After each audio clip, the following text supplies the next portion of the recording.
შენთან მაქვს ერთი კითხვა. რატომ უყურებ ამ ვიდეოს ახლავე? ალბათ ასე გადავწყვიტე, ან ასე მინდა მაგას მეტყვი. და მართლა შენ გადაწყვიტე, თუ შენი ტვინის უჯრედებმა, რომლებიც შედგებიან ატომებისგან, რომელთაც მართავს ფიზიკის კანონები, ეს უკვე 14 მილიარდი წლის წინ გადაწყვიტეს. თავისუფალი ნება ჩვენ გვგრძნობთ, რომ გვაქვს, ან გვინდა რომ გქონდეს, მაგრამ შეიძლება ეს მხოლოდ ილუზია და დღეს გავიგებთ რატომ. კარგი, რა არის თავისუფალი ნება? თავისუფალი ნება ეს არის შენი უნარი, რომ თვითონ გადაწყვიტო რას აკეთებ. ეს ნიშნავს, რომ მომავალი ღია არ არის წინასწარ განსაზღვრული. შენ აყალიბებ მას შენი მოქმედებებით. თავისუფალი ნება არის ყველაფრის საფუძველი. შენ პასუხისმგებელი ხარ შენს მოქმედებებზე, ამიტომ გვაქვს სასამართლო სისტემა, ამიტომ გვაქვს მორალი. მაგრამ არის ერთი პატარა პრობლემა, ფიზიკა.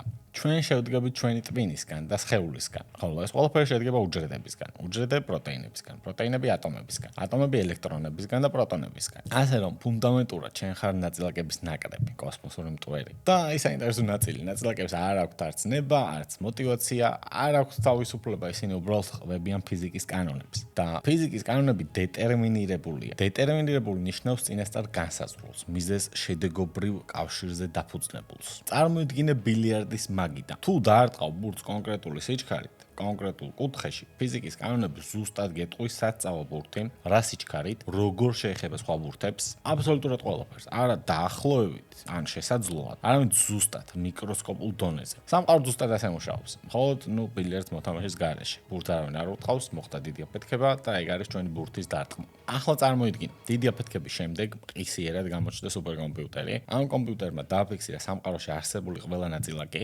დააფიქსირა მათი პოზიციები, სიჩქარეები, თვისებები და ახლა ფიზიკის კანონების გამოყენებით მას შეუძლია გამოთვალოს მომავალი. ყველა ნაწილაკი ყოველ მომენტში სამყაროს ბოლომდე. რაც ნიშნავს, რომ შენი მთელი ცხოვრება უკვე გადაწყვეტილი იყო დიდ აფეთქებამდე, ან დიდი აფეთქების მომენტში. საკმაოდ შეისმოგვარებელი დასკვნა. ის ფაქტი, რომ შენ ამ წუთში უყურებ ვიდეოს, გადაწყვეტილი იყო 14 მილიარდი წლის წინ. შენ ქორწინებაც 14 მილიარდი წლის წინ, შენი კარიერაც, ყველაფერი. შენ არაფერს არ წყვიტა, უბრალოდ მოწმე ხარ იმისა, თუ როგორ ხდება სამყარო რეალურ დროში. შენ გამოდიხარ non-playable character.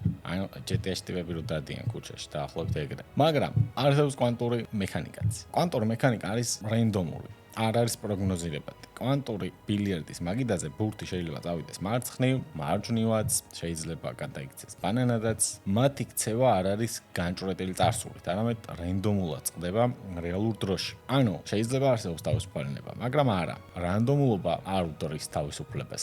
იმიტომ რომ თუ ნაწილაკები, რომლებიც ქმნიან შენს ტვინს, იქცევიან რენდომზე, მაშინ რენდომულობა იღებს გაწყვეტილებებს შენთვის და არა შენ. მაგალითად, ელექტრონს შეუძლია რენდომზე წავიდეს მარჯვნივ ან მარცხნივ. თუ მარცხნივ წავა, ამოქმედება ელექტრონული დენი შენს ნეირონებს შორის, ეს გააქტიურებს სხვა ნეირონებს, რაც მოგცემს სიგნალს, რომ უყურო YouTube-ს. თუ მარჯვნივ წავა, სხვა ჯაჭვი გააქტიურდება და შეიძლება დაალაგო ოთახი. შენი ბედი ამ შემთხვევაში არ იყო გაწყვეტილი დიდ აფეთქებამდე, მაგრამ გადაწყვეტა ახლა, ამ წამში და კვლავ არა შენს მიერ.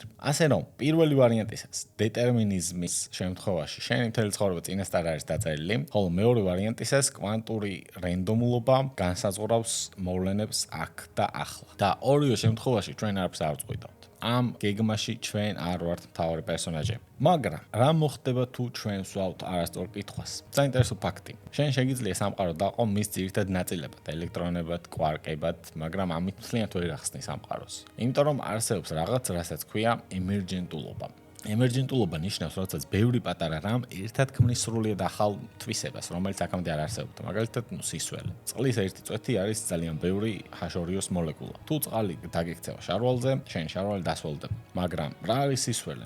H2O-ს მოლეკულა არ არის სველი, წყალი სველი არ არის, მაგრამ შენი შარვალი დასველდება. ბევრ პატარა რაღაცას შეუძლია ერთად შექმნას რაღაც ახალი, რაც აქამდე არ არსებობდა ცალკეული მოლეკულების დონეზე. სამყარო ორგანიზებულია ფენებად. ატომები, მოლეკულები, უჯრედები, ქსოვილები, ორგანოები, შენ, საზოგადოება და ყოველ ფენაზე ჩნდება ახალი თვისებები. ერთ ატომს არ შეუძლია ინფორმაციის დამუშავება, მაგრამ ბევრ ატომს შეუძლია შექმნას DNA-ის მოლეკულა. მოლეკულები არ არიან ცოცხალი, მაგრამ ბევრი მოლეკულა ქმნის უჯრედს და უჯრედი ცოცხალია. აქ იქნება პატარა პრობლემა. შენ არ შეგიძლია შეგიძლია ელექტრონებისგან გააკეთო მთელი სამყაროს რეკონსტრუქცია, რადგან სამყაროს ფენები დამოუკიდებლები არიან ერთმანეთისგან. შენ შეგიძლია ახსნა ცოცხალი რამ უჯრედები მოლეკულებით, მოლეკულები ატომებით, მაგრამ არა პირიქით. შენ არ შეგიძლია ახსნა გალაქტიკები კვანტური მექანიკით, ან ადამიანური ფსიქოლოგია კვარკებით, ან პოლიტიკა უჯრედებით. ამიტომ თავისუფალი ნების ახსნა დეტერმინიზმით და ფუნდამენტური კანონებით შესაძლოა რომ იყოს შეცდომა. შესაძლოა რომ იყოს იგივე როგორც სიყვარულის ახსნა ელექტრონებით. ანუ კითხვა არ უნდა იყოს რას ამბობს ფიზიკა, კითხვა რომელ ფენაზე ხდება თავისუფალი ნება. და ალბათ პასუხია რომ თავისუფალი ნება ხდება ჩვენი ტვინის დონეზე. ერთ ნეირონს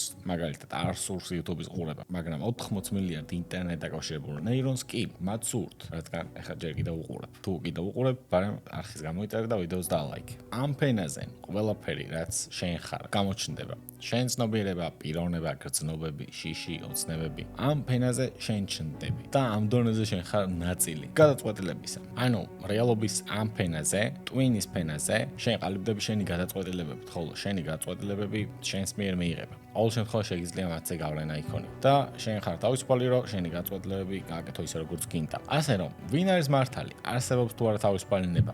არ ვიცით პასუხი. მე მომწონს ზოგადად თავისუფალი ნების არგუმენტი, მაგრამ თუ დაუშვებთ რომ თავისუფალი ნება არ არსებობს, რა იცვლება? საერთოდ რატომ უყურე ამ ვიდეოს? პრაქტიკულად არაფერი. შენ გრძნობ რომ გაქვს თავისუფალი ნება, შენ გრძნობ რომ შენი გადაწყვეტილებები შენია და თანაც არ ვიცით რომ ეს დეტერმინიზმი საერთოდ სიმართლეა თუ არა. თუ თავისუფლების შეგრძნება გაქვს, ალბათ საკმარისია. არ მგონია რაიმე მნიშვნელობა ჰქონდეს იმას შეეძლო თუ არა რაიმე ტიპის სუპერკომპიუტერის დიდი აფეთქების მომენტში მთელი შემდგომი მომავლის გათვლა ან იმას კვანტური რენდომულობა მართავს თუ არა პროცესებს, ალბათ თავისუფალი ნება შეგრძნება და ალბათ საკმარისია. და ახლა ჩვენ შეგიძლია რომ გადაწყვიტო რას გააკეთებ შემდეგ. შესაძლოა რაიმე საქმე გააკეთოთ და ხურო YouTube-ი. ან იხილო ჩემი სხვა ვიდეოები. ეს შენი გადაწყვეტილება. ალბათ. სულ მცირე შეგიძლია ის მაინც აირჩიო რომელ ვიდეოს უყურებ შემდეგში. თუ ნამდვილად გაქვს თავისუფალი ნება, დავტესტოთ. დააჭირე ლაიქის ყილაკს. შენი რამეც უფასოა გადაწყვეტილება, ალბათ შენია. და პარემ არხით გამოიწერე.